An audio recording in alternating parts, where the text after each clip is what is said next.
Soyez bénis, Togo, soyez heureux, pays de nos aïeux, pays de nos aïeux, pays de nos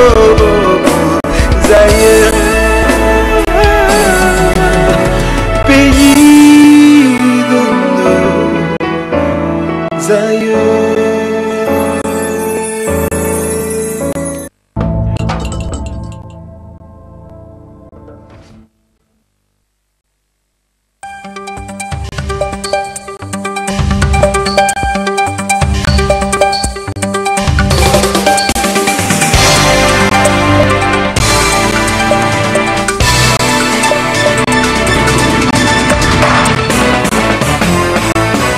La TVT au cœur de l'information.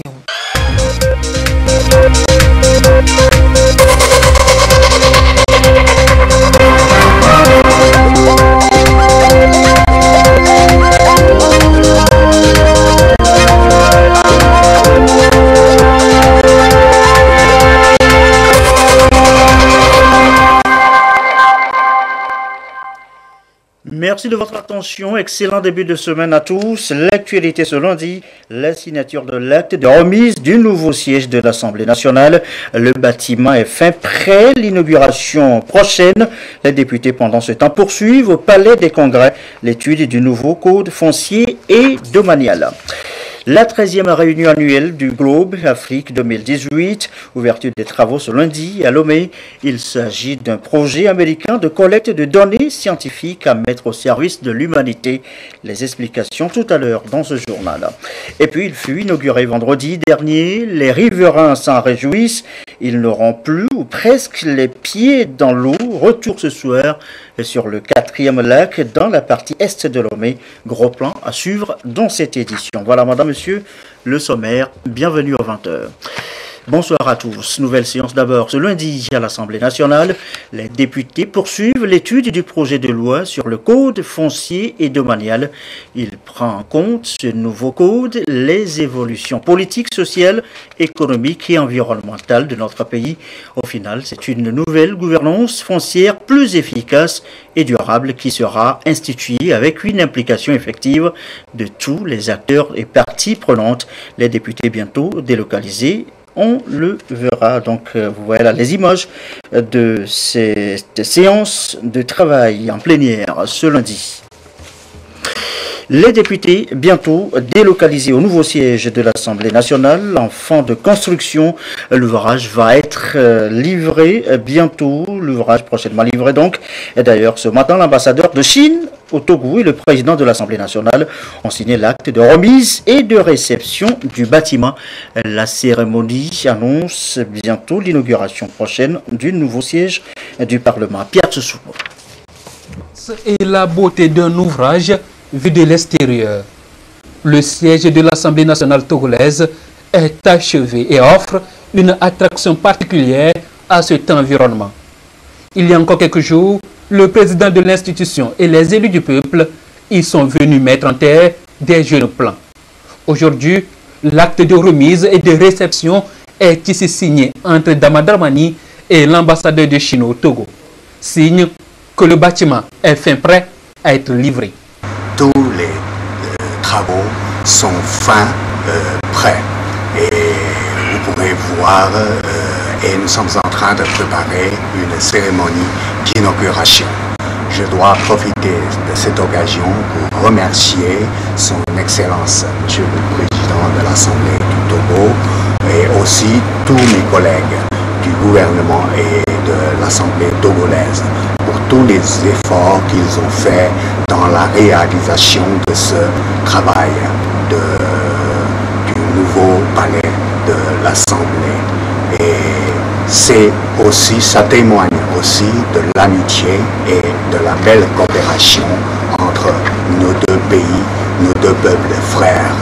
J'espère que les élus du peuple du Togo auront un meilleur cadre de travail dans le bien-être de tout le peuple togolais et du renforcement de l'amitié de l'Assemblée du Togo, du peuple togolais avec les pays étrangers et surtout avec le peuple et le gouvernement et l'Assemblée de Chine. Le président du Parlement s'est félicité de la conduite des travaux et de l'expertise des ingénieurs ayant réalisé l'ouvrage débuté il y a bientôt 2 ans. L'excellence de la coopération sino-togolaise est ici saluée par les 2 parties. Elle rassure quant à l'inauguration prochaine du nouveau siège. Les préparatifs se peaufinent davantage. Laitue, betterave, carottes, concombres, la qualité exigée désormais en tous ces produits maraîchers. L'objectif ici, pour ces chercheurs, techniciens et producteurs en séance de formation depuis ce matin, 10 jours de séance sur une meilleure stratégie de production et de qualité. Les experts sont venus d'Israël avec leur expérience en technologie agricole et maraîchère. Serge Tassom, Lucassi. Les chercheurs et les techniciens du ministère de l'Agriculture, de l'Élevage et de la Pêche ainsi que les maraîchers renforcent ici leurs compétences productives en maraîchage. Ils vont ensemble avec les experts en maraîchage israéliens partager leurs expériences et s'imprégner des technologies agricoles innovantes dans le domaine. Cet apprentissage se basera sur 2 techniques, notamment la culture au champ et celle sous serre. À terme, les maraîchers togolais pourront améliorer la qualité de leurs produits. On peut toucher 4 ou 5 facteurs essentiels.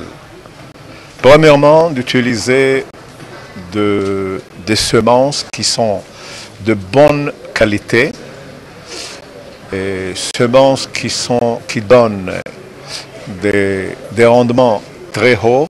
Deuxièmement, comment irriguer dans différents sols, des sols sableux, des sols argileux. Comment faire le calcul des quantités d'eau qu'on doit donner chaque jour. Les techniques culturales vont démarrer depuis le choix de la parcelle, la période de culture, les techniques de culture, de préparation de sol, quel type d'amendement il faut appliquer, comment gérer donc la récolte et même aller vers les techniques de transformation. Les maraîchers pourront également accroître leur productivité en mieux s'organisant et en mettant en pratique les techniques qu'ils auront apprises. Cette formation est le fruit des bonnes relations de coopération et d'amitié qui lient le Togo et l'Israël. Dans le cadre de cette coopération, le Togo bénéficie chaque année des bourses de stage pour les jeunes Togolais qui veulent apprendre le métier agricole en Israël. Et il se trouve qu'avec la consolidation de ces relations de coopération, d'Israël a doublé les postes de 15 bourses. On est passé à 30 cette année. Donc il y a 30 jeunes Togolais qui sont attendus en Israël, qui vont bénéficier des formations dans le domaine agricole. Dans le cadre de cette coopération, il est question d'apporter des appuis aux acteurs de la filière maraîchère. Mais ce qui est plus important, c'est justement cette capacité de transformation qui leur sera donnée pendant les 10 jours de formation pour permettre aux acteurs de la filière maraîchère d'engager leurs produits sur les marchés. La maîtrise de l'eau, l'irrigation goutte à goutte, le choix adéquat des semences à haut rendement et les techniques d'éradication des maladies qui attaquent les produits maraîchers n'auront plus de secret pour les participants à l'issue de cette formation. Et ainsi, ils pourront produire sur toute la saison pour la transformation en vue de développer le secteur agricole. Meilleure production et de qualité est aussi visée par les cotonculteurs. Ils viennent, eux, de se séparer à Kara, rencontre de préparation de la nouvelle saison 2018-2019. Attendu 180 000 hectares de superficie à emblaver. Nestor Mouchou. Depuis la création de la NSCT, nouvelle société cotonnière du Togo, qui a pris la relève de la Sotoko, c'est la première fois que le Togo a enregistré la production de 117 000 tonnes de coton graines, même si les objectifs de la campagne 2017-2018 n'ont pas été atteints par rapport aux prévisions, et ceci à cause des anomalies climatiques. Après cette réunion de Kara qui lance la nouvelle saison cotonnière, les acteurs ont fixé la barre de la superficie à emblaver à 180 000 hectares pour une production en hypothèse basse de 140 000 tonnes. Les agrégats sont là pour les producteurs pour démarrer cette campagne. Le prix initial passe donc de 240 francs la campagne dernière à 250 francs comme prix initial. Maintenant, selon le mécanisme, à la fin de la campagne, on refera le calcul pour voir le prix final. Les intrants ont connu une baisse significative puisque les engrais sont passés de 15 500 francs le prix de 50 kg à 14 000 le prix de 50 kg. Les insecticides acaricides comme apicides ont connu aussi une réduction sensible. Nous implorons donc Dame Nature d'accompagner le reste.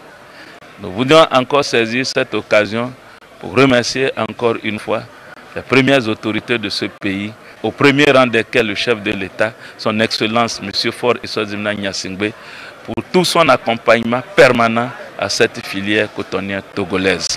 Le coton connaît sur le marché une embellie. Ajoutée à toutes les dispositions prises par la nouvelle société cotonnière du Togo, les producteurs togolais se frottent les mains et sont prêts à s'investir davantage dans la culture de l'or blanc. Tout ce qu'il fallait faire, tout ce qu'il fallait apporter comme ingrédient pour que le producteur, en produisant le coton, qu'il puisse gagner, je crois qu'au sortir de cette réunion, tout est réuni. Tout est réuni. Je ne vois pas qu'est-ce qui peut maintenant bloquer les gens à ne pas s'engager dans la production du coton. Parce qu'avant, tout le monde se réservait, puisque le prix n'était pas rémunérateur aux producteurs. Et tout ce que nous avons mené comme action, que ce soit au niveau des engrais, que ce soit au niveau du prix plancher, que ce soit au niveau de la disponibilité de tous les intrants, je crois que la société cotonnière a vraiment fourni beaucoup d'efforts.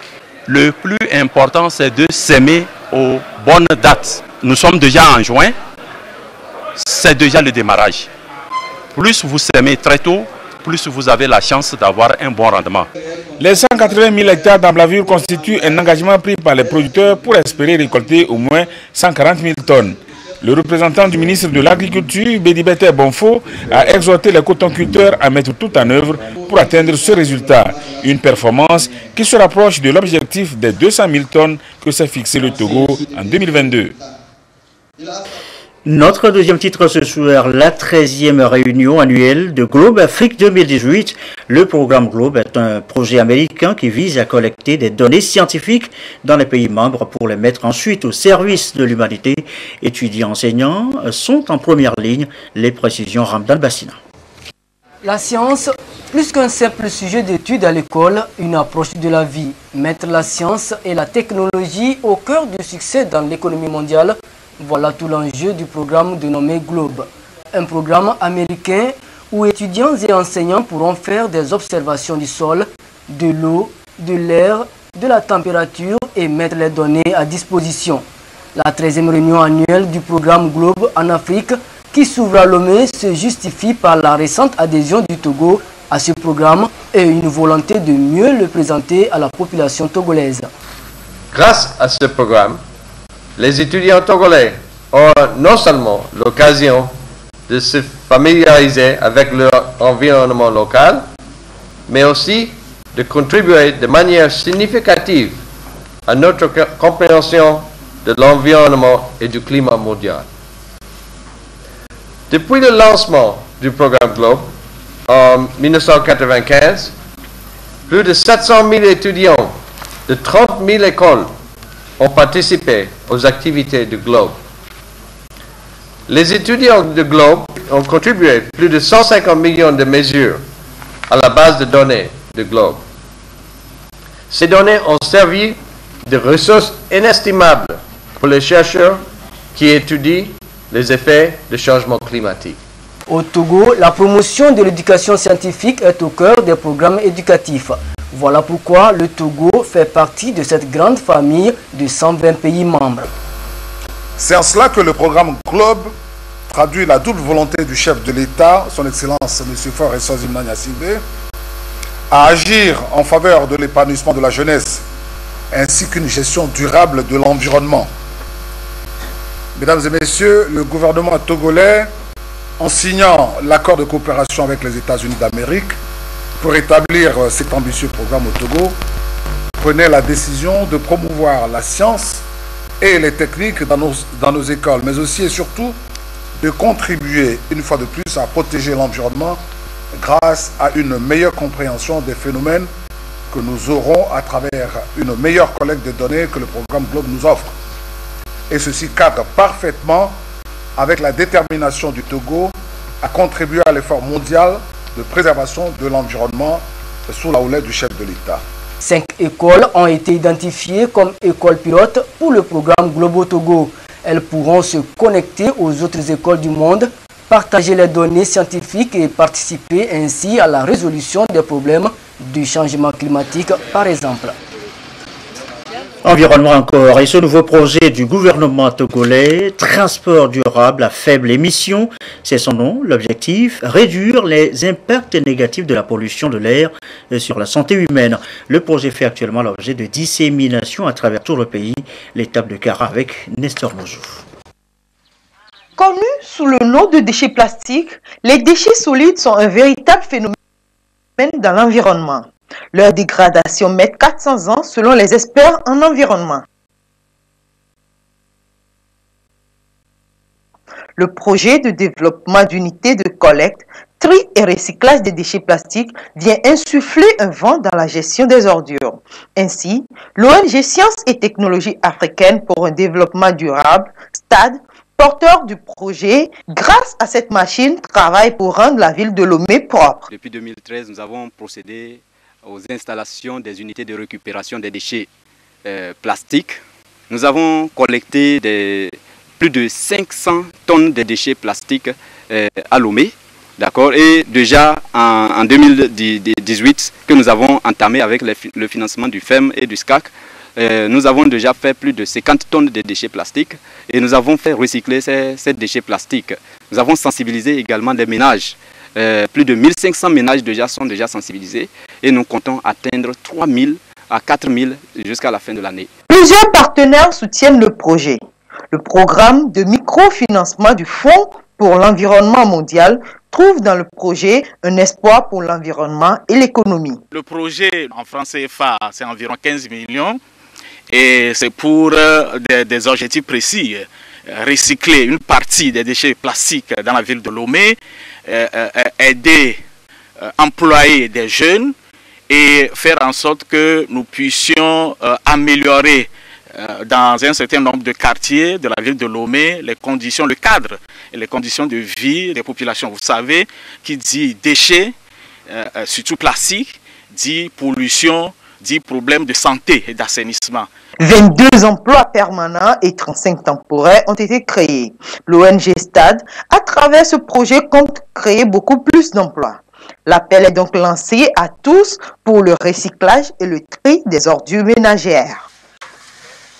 Un reportage de Essi d'habiter à Capo sur une unité de collecte, de tri et de recyclage des déchets plastiques.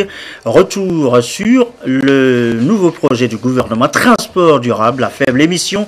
Son nom, je vous le disais, l'objectif est bien ça de réduire les impacts négatifs de la pollution de l'air sur la santé humaine. Le projet fait actuellement l'objet de dissémination à travers tout le pays. On retrouve Nestor Mozo pour l'étape de Kara.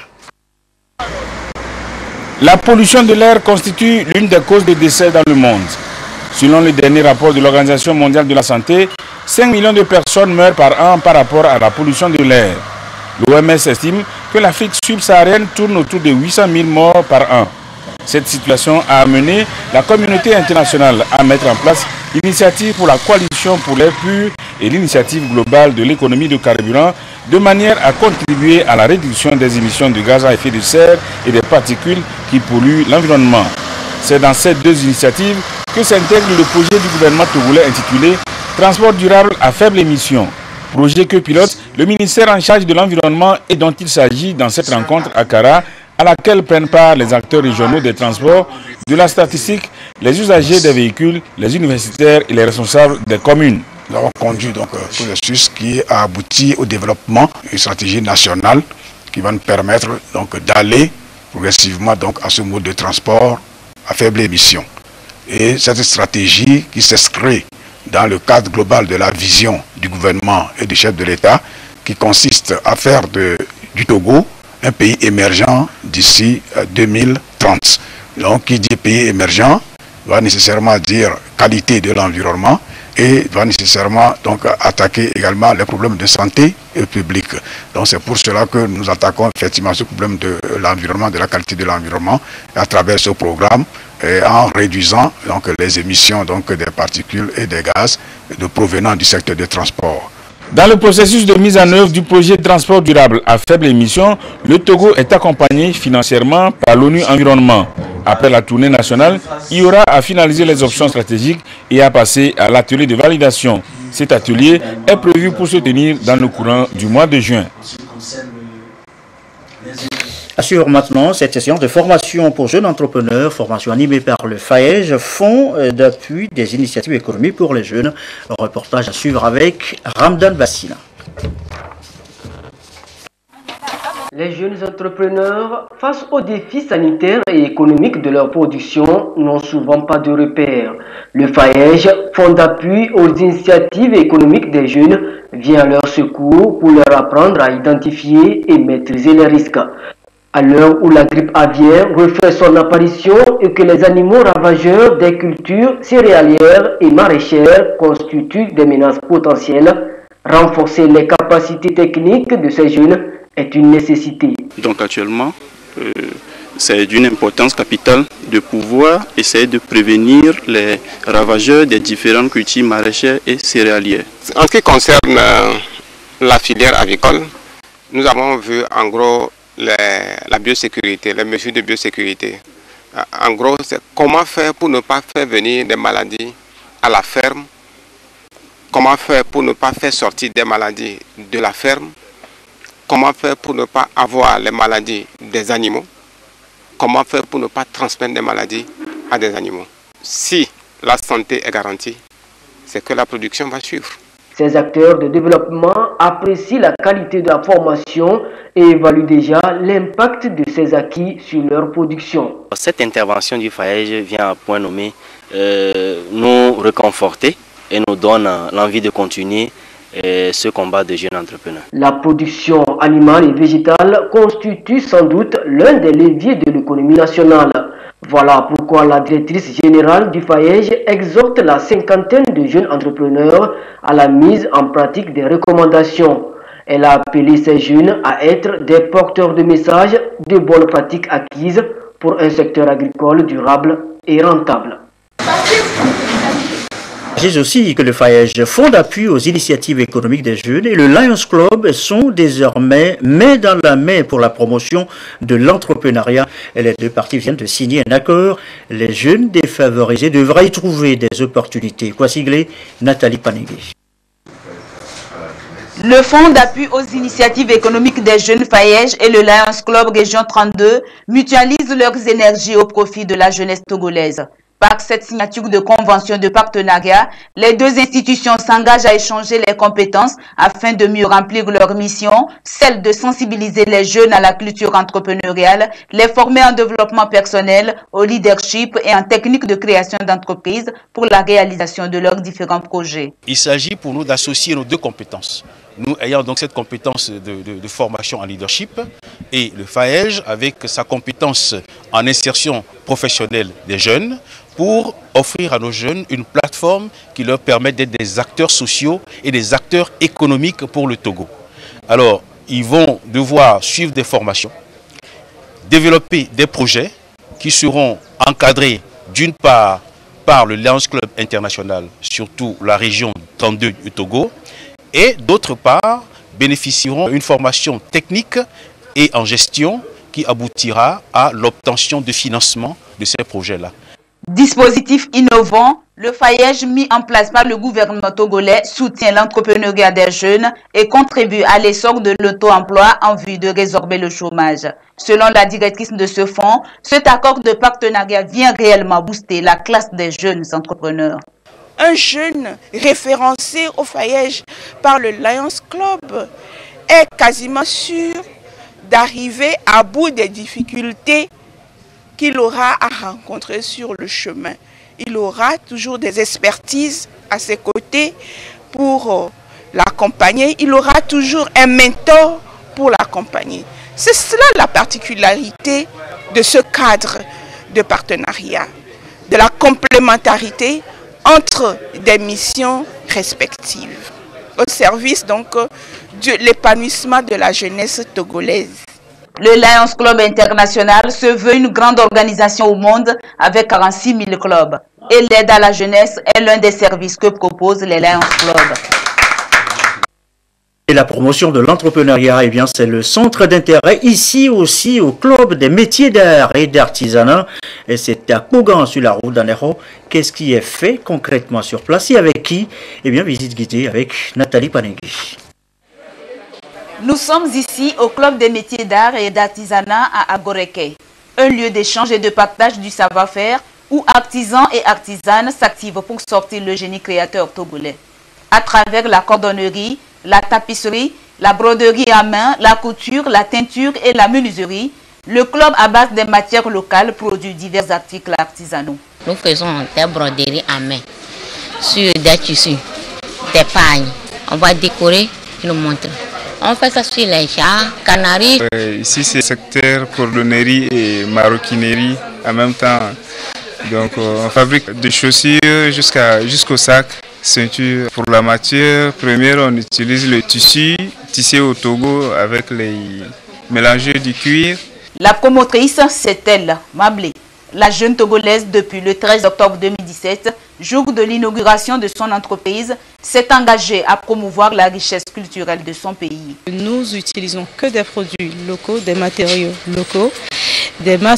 recyclés, des palettes, des papiers de ciment, les sacs de jute, les sachets de Pierrota. Les artisans sont les mains des designers, c'est-à-dire on conçoit, on a les bonnes idées, mais souvent on finit toujours pas à les réaliser nous-mêmes. Ce sont les artisans qui les réalisent pour nous. Je suis franco-togolaise et en retournant lors de différents voyages au Togo, j'ai été fascinée par l'artisanat extrêmement riche et vivant qu'on trouve ici. Je me suis demandé qu'est-ce que je vais pouvoir faire à mon niveau pour valoriser cet artisanat et le faire connaître à l'extérieur. Ce talent de l'artisan togolais au Club des métiers d'art et d'artisanat va au-delà des frontières. Durant 10 jours, des étudiants de l'École nationale supérieure des arts décoratifs de Paris, ISAD, y ont passé de leur temps. Mon projet, c'est un projet que j'ai réalisé en binôme avec une autre étudiante de l'ENSAD. Et donc on a travaillé sur l'art culinaire togolais, c'est-à-dire que c'est une façon de manger, de se réunir autour d'une marmite commune, tous assis par terre en cercle, et c'est quelque chose qui est très différent de ce qu'on a en Occident. Moi, pour mon projet, c'est un projet qui mixe la culture togolaise, qui tourne autour de l'eau finalement. Et donc du coup, dans ce projet-là, c'est une technique traditionnelle de filtrage d'eau. Et donc ça, moi, à Paris, on n'a pas conscience en fait que l'eau ne peut ne pas être potable au robinet.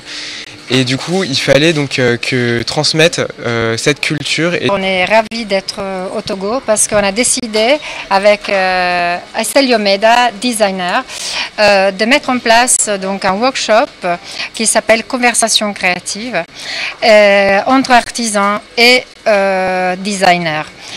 Les élèves sont des jeunes designers et ici on a décidé de travailler avec des artisans. C'est pour ça qu'on est rentré en contact avec Mablé qui a généreusement proposé de travailler ici à son atelier. Le Togo regorge de jeunes entrepreneurs talentueux qu'il faut promouvoir, féliciter et encourager selon la ministre de l'Artisanat. C'est ce qui l'a d'ailleurs conduit, accompagné de sa délégation, à visiter Mablé et ses 30 employés à Kougan, à Goreke. La suite est ce communiqué du ministre de la Sécurité et de la Protection civile. Depuis le 1er juin 2018, suite à un litige foncier qui aurait opposé la communauté Tchokossi et Konkomba dans les villages frontaliers de Nadjoumi dans la préfecture de Djarpeni et Nabir Sabobar en République du Ghana, on enregistre un afflux massif de personnes déplacées dans certaines localités de la préfecture de Dangpen, notamment Yabido, Sekouba, Tchado et Koulfiekou. Aussitôt alerté, le gouvernement togolais a dépêché sur les lieux une équipe multisectorielle composée notamment du préfet de Dampène, de l'Agence nationale de la protection civile, des sapeurs-pompiers, des forces armées togolaises, des services de santé et de l'action sociale pour s'enquérir de la situation. Les premiers éléments recueillis font état pour le moment de 1824 arrivées, en majorité des femmes et des enfants, parmi lesquels on dénombre une dizaine de blessés, dont un grave qui a été évacué au centre hospitalier universitaire de Kara. En outre, des dispositions ont été prises par l'Agence nationale de la protection civile sur instruction du gouvernement pour secourir et assister ces personnes déplacées, dont certaines sont hébergées sur les sites d'accueil mis en place pour la circonstance, pendant que d'autres ont trouvé refuge dans des familles d'accueil. Le ministre de la Sécurité et de la Protection civile remercie l'ensemble de la population de la préfecture de Dampène pour son hospitalité et exhorte en particulier celle des milieux concernés à plus de vigilance et de solidarité vis-à-vis des victimes. Il souhaite un prompt rétablissement aux blessés, communiqué du ministre de la Sécurité et de la Protection civile. Il est 20h30, l'actualité à l'étranger en quelques brèves. Et d'abord la Côte d'Ivoire avec un possible troisième mandat pour Alassane Ouattara, inacceptable et irréalisable selon l'opposition. Une idée est tout simplement anticonstitutionnelle, a affirmé hier dimanche à Abidjan une coalition de l'opposition ivoirienne qui trouve même, je cite, une provocation. Le président Ouattara, dont le deuxième mandat s'achève en 2020, a en effet déclaré qu'il n'excluait pas un troisième mandat alors que la bataille pour sa succession a déjà commencé. Au Mali aussi, le ton monte entre pouvoir et opposition à 2 mois de la présidentielle. Le gouvernement malien a jugé hier dimanche, je cite, « mensongères et calomnieuses » les affirmations de l'opposition qui lui a d'abord reproché d'avoir fait usage de balles réelles lors des manifestations samedi à Bamako. Cette même opposition réclame une enquête à 2 mois donc de la présidentielle du 29 juillet. Cela dit, retour chez nous au Togo a signalé aussi dans l'actualité ce soir ce geste du 1er juin posé également par l'ancien Premier ministre Ahmed Zoulou, opération de reboisement à Togoville, geste qui sauve aujourd'hui encore l'humanité, planter un arbre. Félix Iblacha. D'une localité située sur ces rives. Nous sommes là, à Togoville, au bord du lac Togo. Pour y accéder, la voie lagunaire, mais aussi celle terrestre. C'est sur cette voie terrestre que va s'écrire une nouvelle histoire. La mise en terre de jeunes plans par l'ancien Premier ministre Artem Kwesi Seliagodji Ahmed-Zounou. Signe de son engagement à protéger l'environnement et à laisser à la postérité un cadre de vie verdoyant. J'ai fait le constat que le long des 2 routes qui viennent à Togoville, Baroubé et puis il n'y a pratiquement pas d'arbres.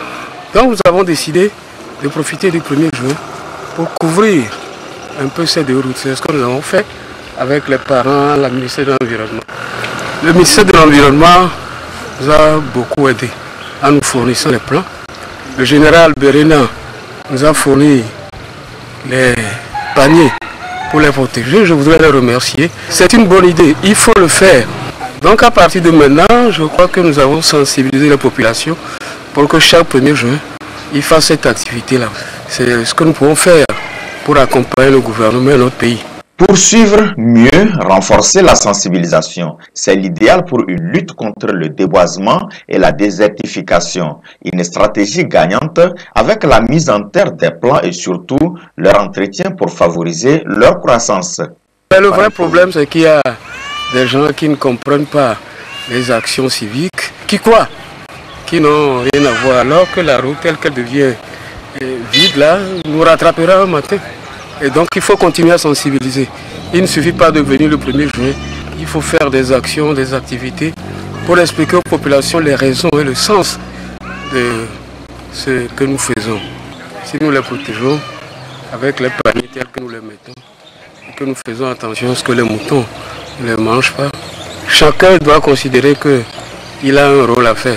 Pour cette opération, 475 jeunes plants de Kaya sénégalensis vont être mis sous terre le long de la voie Badoubé-Togoville et puis dans la cour de l'école primaire publique de Togoville et sur le site devant abriter le centre culturel de la localité.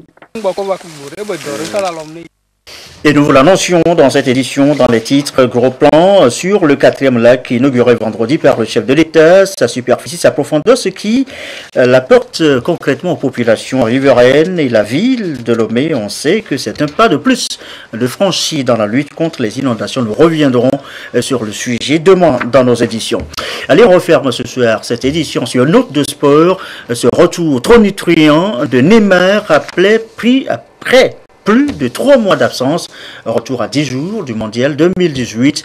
L'attaquant brésilien a joué hier dimanche. Mieux, il a marqué un but contre la Croatie, battue au final par le Brésil 2-0.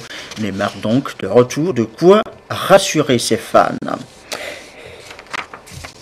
Et plus de sport, ce sera tout à l'heure après le journal, à partir de 21h, temps universel. Ceci referme donc cette édition. Merci à vous qui nous suivez ce soir à Togoville, précisément, et comme d'habitude, toujours fidèlement. Très belle soirée à vous.